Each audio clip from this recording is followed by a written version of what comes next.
ಯಾವತ್ತು ಜೆಡಿಎಸ್ ಆಗಲಿ ಬಿಜೆಪಿ ಆಗಲಿ ತಮ್ಮ ಸ್ವಂತ ಶಕ್ತಿ ಮೇಲೆ ಜನರ ಆಶೀರ್ವಾದವನ್ನು ಪಡೆದು ಅಧಿಕಾರಕ್ಕೆ ಬಂದಿಲ್ಲ. ಕುಮಾರಸ್ವಾಮಿ 2 ಸಾರಿ ಮುಖ್ಯಮಂತ್ರಿ ಆಗಿರ್ತಕ್ಕಂಥದ್ದು ಒಮ್ಮೆ ಬಿಜೆಪಿಯವರ ಸಹಾಯದಿಂದ, ಇನ್ನೊಮ್ಮೆ ನಮ್ಮ ಸಹಾಯದಿಂದ. ಬಿಜೆಪಿಯವರು 2008ರಲ್ಲಿ 2018ರಲ್ಲಿ ಅಧಿಕಾರಕ್ಕೆ ಬಂದರು. ಹಿಂಬಾಗಲಿನಿಂದ ಬಂದರೆ ಹೊರತು ಮುಂಬಾಗಲಿನಿಂದ ಬರಲಿಲ್ಲ. ಆಪರೇಷನ್ ಕಮಲ ಮಾಡಿ 2008ರಲ್ಲೂ ಕೂಡ ಕೋಟ್ಯಾಂತರ ರೂಪಾಯಿಗಳನ್ನು ಖರ್ಚು ಮಾಡಿ ಅಧಿಕಾರಕ್ಕೆ ಬಂದರು. ಮಿಸ್ಟರ್ ಯಡಿಯೂರಪ್ಪ ಮುಖ್ಯಮಂತ್ರಿ ಆದರು, ಮಿಸ್ಟರ್ ಸದಾನಂದಗೌಡ ಮುಖ್ಯಮಂತ್ರಿ ಆದರು, ಮಿಸ್ಟರ್ ಜಗದೀಶ್ ಶೆಟ್ಟರ್ ಮುಖ್ಯಮಂತ್ರಿ ಆದರು. ಹೇಗೆ ಇವ್ರ ಕೈಲಿ ಸುಭದ್ರ ಸರ್ಕಾರವನ್ನು ಕೊಡಲಿಕ್ಕೆ ಸಾಧ್ಯ ಆಯಿತು? 2006ರಲ್ಲಿ ಮೊದಲನೇ ಬಾರಿಗೆ ಕುಮಾರಸ್ವಾಮಿ ಮುಖ್ಯಮಂತ್ರಿ ಆದರು. ಆದರೆ ಯಡಿಯೂರಪ್ಪನವರಿಗೆ ಮೋಸ ಮಾಡಿದ್ರು, ಆ ಸರ್ಕಾರ ಉಳ್ಕೊಳ್ಳಿಕ್ಕೆ ಸಾಧ್ಯ ಆಗಲಿಲ್ಲ. ಯಾರು ಮೋಸ ಮಾಡಿದವರು? Mister Kumaraswamy, mister Deve Gowda.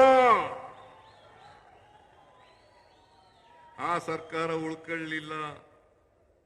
ಮತ್ತೆ 2018ರಲ್ಲಿ 104 ಸ್ಥಾನಗಳನ್ನು ಗೆದ್ರೆ ಹೊರತು 113 ಸ್ಥಾನಗಳನ್ನು ಗೆಲ್ಲಿಲ್ಲ. ನಾವು ಕುಮಾರಸ್ವಾಮಿ ಅವರಿಗೆ ಬೆಂಬಲ ಕೊಟ್ಟು ನೀವು ಮುಖ್ಯಮಂತ್ರಿ ಆಗಿ, ನಾವು 80 ಜನ ಗೆದ್ದಿದ್ರು ಕೂಡ, ಅವರು 38 ಜನ ಗೆದ್ದಿದ್ರು ಕೂಡ, ನೀವು ಮುಖ್ಯಮಂತ್ರಿ ಆಗ್ರಿ, ನಾವು ಬೆಂಬಲ ಕೊಡ್ತೀವಿ ಅಂತೇಳಿ ಮಾಡೋದು. ಆದರೆ ಸರ್ಕಾರವನ್ನು ಉಳಿಸಿಕೊಳ್ಳಲಿಲ್ಲ. ನಾವು ವಿತ್ಡ್ರಾ ಮಾಡಿದ್ದಲ್ಲ.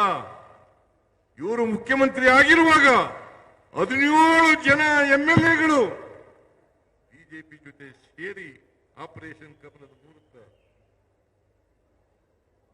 ಯಡಿಯೂರಪ್ಪ ಮುಖ್ಯಮಂತ್ರಿ ಆದರು. ಆಮೇಲೆ ಬಸವರಾಜ ಬೊಮ್ಮಾಯಿ ಮುಖ್ಯಮಂತ್ರಿ ಆದರು. ಇವರು ಯಾವತ್ತಾರು ಕೂಡ ಜೆಡಿಎಸ್ ಆಗಲಿ ಬಿಜೆಪಿ ಆಗಲಿ ಸುಭದ್ರ ಸರ್ಕಾರ ಕೊಟ್ಟಿದ್ದಾರ? ನೀವು ಇತಿಹಾಸವನ್ನ, ಕರ್ನಾಟಕದ ಇತಿಹಾಸವನ್ನ ನೋಡಬೇಕು.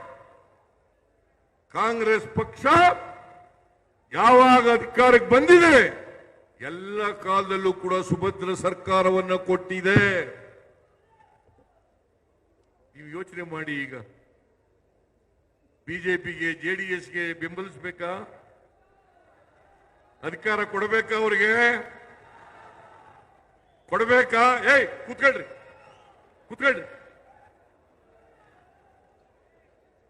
ಅಧಿಕಾರ ಕೊಡಬೇಕಾ ಅವರಿಗೆ? ಇವತ್ತೇನಾದ್ರೂ ಸುಭದ್ರ ಸರ್ಕಾರವನ್ನು ಕೊಡಲಿಕ್ಕೆ ಶಕ್ತಿ ಇರ್ತಕ್ಕಂಥದ್ದು ನಿಮ್ಮೆಲ್ಲರ ಆಶೀರ್ವಾದದಿಂದ ಕಾಂಗ್ರೆಸ್ ಪಕ್ಷಕ್ಕೆ ಹೊರತು ಬೇರೆ ಪಕ್ಷಕ್ಕೆ ಅಲ್ಲ ಅಂತಕ್ಕಂಥದನ್ನ ಹೇಳಲಿಕ್ಕೆ ಬಯಸ್ತಾ ಇದ್ದೇನೆ.